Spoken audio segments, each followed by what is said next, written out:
ನಮಸ್ಕಾರ ಕಲಾವಿದರಿಗೂ ವಾಣಿಜ್ಯ ಮಂಡಳಿ ಅಧ್ಯಕ್ಷರಿಗೆ ಎಲ್ಲ ನಟಿ ಪ್ರೊಡ್ಯೂಸರ್ಸ್ಗೂ ಆಮೇಲೆ ನಾಗೇಂದ್ರ ಪ್ರಸಾದ್ಗೂ ಕೆ ಮಂಜಣ್ಣಗೂ ಟೈಗರ್ ವೆಂಕಟೇಶ್ಗೂ ಆಮೇಲೆ ಸುರೇಶ್ ಪ್ರಧಾನ ಸುರೇಶ್ ಅವ್ರಿಗೆ ಎಲ್ಲರಿಗೆ ಹೆಸರು ನಮಸ್ಕಾರ.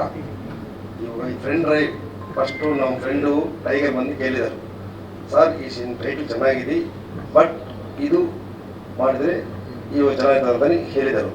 ನನಗೆ ಗೊತ್ತಿಲ್ಲಪ್ಪ, ಈ ಸಿನಿಮಾ ಬಗ್ಗೆ ನನಗೆ ಗೊತ್ತಿಲ್ಲ, ನಾನು ಸಿನಿಮಾ ತರಲು ನಾನು ಹೇಳಿದೆ, ಇಲ್ಲ ಸರ್ ಇದು ಮಾಡೋಣ ಒಂದು ಜನರಿಗೂ ಒಂದು ಉತ್ತರ ಸಿಗ್ತದೆ, ಇದರಲ್ಲಿ ಚೆನ್ನಾಗಿದೆ ನಾನು ಹೇಳಿದರು. ಒಂದು ದಿವಸ ಮಾತಾಡಿದರು, ಆಯ್ತು ಒಪ್ಪಂದಿ. ನನಗೂ ಲೈನ್ ಆಗಲಿ ಡೇವಿಡ್ ಆಗಲಿ ಮೀಟ್ ಆಗಿದರು, ಬಿಟ್ಟು ಸರ್ ಮಾಡೋಣ ಸಿನಿಮಾ ಮಾಡೋಣ ಹೇಳಿದರು. ಓಕೆ ಹೇಳಿದ್ವಿ, ಸಿನಿಮಾ ಅಲ್ಲ ಚೆನ್ನಾಗಿ ಮುಗಿಸಿದ್ವಿ, ಸಿನಿಮಾ ಚೆನ್ನಾಗಿ ಬಂದಂತ ಯಾರು, ಬಟ್ ನಾನು ನೋಡಿಲ್ಲ, ನಾನು ಪ್ರೊಡ್ಯೂಸರ್ ನೋಡಿಲ್ಲ ಸಿನಿಮಾನು, ಬಟ್ ಇವರೆಲ್ಲ ನೋಡಿದರು, ನಾನು ನೋಡಿಲ್ಲ. ಬಟ್ ಎಲ್ಲರೂ ನೋಡಿಬಿಟ್ಟು ನಮ್ಮನ್ನು ಮುಂದಕ್ಕೆ ವರ್ಷಕ್ಕೆ ಕೊಡ್ಬೇಕಂತ ನನ್ನ ಮನವಿ. ಎಲ್ಲರಿಗೆ ಹೆಸರನ್ನ ನಮಸ್ಕಾರ.